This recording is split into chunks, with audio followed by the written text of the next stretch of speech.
Bos, hayo siapa yang suka beliin mainan buat anaknya? Pasti banyak kan yang suka beliin mainan buat anak biar si anak happy. Tim Cuan ada rekomendasi nih mainan aman untuk anak yang sekaligus bisa jadi mainan edukasi. Yes, mainan kayu. Mungkin terlihat biasa ya bos, tapi mainan ini punya segudang manfaat loh buat si kecil. Dan kerennya lagi, mainan ini udah diekspor bos. Wow! Berkat tangan dingin dua pengusaha muda, mainan kayu buatan tangan ini udah go internasional bos. Dan yang wadidaunya, bahan bakunya cuma dari limbah kayu aja bos. Keren gak tuh? Ya keren lah, masa enggak? Bahkan mainan kayu milik mereka sudah dibeli beberapa publik figur ternama seperti Raisa, Alice Norin, sampai Rachel Fenya. Jadi penasaran ya sama bisnis mainan kayu ini? Langsung aja dikepoin bos. Halo bos, Welcome di Twinkle House. Buat para orang tua yang ingin anaknya kreatif dengan mainan kayu seperti ini, Kita loh pembuatnya. Penasaran? Tetap di Cuan bos. Tuh, lihat ya bos, lucu-lucu banget ya mainan ini. Ada yang berbentuk boneka kayu, bentuk kue-kuean, sampai ada yang bisa dibongkar pasang jadi kue ulang tahun juga ada. Mainan ini cocok dimainkan oleh anak-anak usia 2-3 tahun ke atas bos. tapi ketika diberikan mainan ini sejak dini, mereka tuh secara tidak langsung dirangsang dari semua panca inderanya, mata, hidung, semua tangan, dan itu untuk melatih imajinasi mereka gitu dengan cara pretend play gitu. Kalau di luar negeri, mainan-mainan kayu ini banyak banget digunakan oleh para orang tua atau educator untuk mendongeng nih bos, biar imajinasi bercerita ke anak bisa terpancing. Nggak cuma untuk imajinasi bercerita, kreativitas mewarnai juga bisa dipancing dengan mengecat si mainan kayu ini bos. Jadi emang cocok ya buat mainan anak. Pantes aja ya, rame pesanannya. Dan negara Singapura yang percaya waktu itu ke kita untuk membeli produk kita.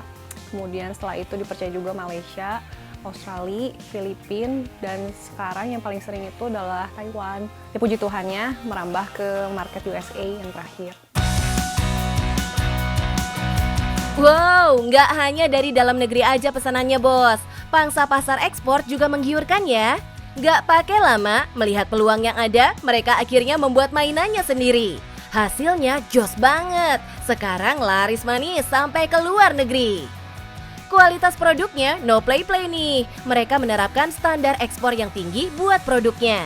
Kita juga pakai material-material yang water based atau menggunakan air seperti cat air, lalu finishing yang food grade. Jadi itu sebenarnya kita udah membuat semaksimal mungkin supaya ramah untuk anak, dipegang anak aman, tapi tetap dengan diawasi orang tua. Biasanya kan anak emang suka masukin barang ke mulut gitu ya, tapi masih aman gitu karena emang coating dan catnya sendiri itu semuanya non toksik. Bahan kudu aman bos buat si kecil. Tapi apa kabar nih kalau bahan bakunya malah dari limbah kayu ya bos? Nggak bahaya tak? Kita akan ngelihat secara fisik dulu, secara fisik si kayunya ini emang kalau misalnya memang benar-benar tidak blue stain, tidak ada noda-noda, itu kita sudah bisa nyatakan layak dia untuk diproses lanjutan menjadi mainan kayu. Selain itu juga di sini ketika ngelihat kita mulus dia nggak ada jamur atau apa, itu juga satu pertimbangan kami. Pemilihan bahan baku sangat ketat ya bos untuk menjaga kualitas produk yang aman untuk anak.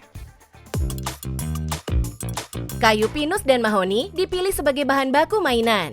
Kayu-kayu ini dianggap memiliki bobot yang ringan dan punya serat yang tegas dan cocok untuk diolah jadi mainan kayu anak.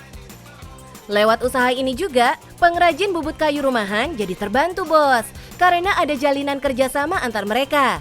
Saat banyak orderan, pengrajin pun ikut kebanjiran cuan. Jadi makin cinta sama buatan lokal kalau berdampak baik begini. Ya nggak bos? Tapi emang, usaha ini handcraft banget. Makanya perlu ketelitian tinggi, biar hasil mainannya punya bentuk dan warna yang sama. Iya, karena semuanya benar-benar dibikin pakai tangan ya, jadi nggak yang bisa pabrikan gitu. Jadi itu yang emang jadi challenge-nya dari setiap barang kita gitu. Cuman jadi kebaikannya jadi tidak mudah ditiru gitu sama kompetitor. Apalagi nih, desainnya dibuat sendiri sama Kak Debbie yang terinspirasi dari lingkungan sekitar. Dan asyiknya, kalau mainan ini nggak dipakai lagi sama si kecil, bisa dijadikan hiasan interior rumah, Bos. Jadinya nggak terbuang sia-sia deh. Jadi penasaran, berapa sih omset mainan kayu anak ini? Bisikin dong, Kak.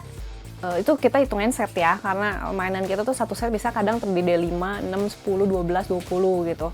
Jadi harga kita tuh sebenarnya bervariasi banget. Ada yang mulai dari harga 19.000 sampai harga 4 juta kurang. Tapi untuk di yang paling sering, di harga range yang sering kita keluarkan itu di harga 429.000. Kebayang nggak omsetnya, Bos? Dalam sebulan ada pesanan 50 set nih, Bos. Dikali Rp429.000, maka dalam sebulan 21 jutaan masuk kantong, Bos. Bisa lebih ya. Bos, kalau kita mau kerja di kerajinan atau di bidang seni, kita harus selalu kreatif, buka wawasan kita, dan pantang menyerah. Juga konsisten dalam quality control produksinya. Tapi yang terpenting, cuan bos!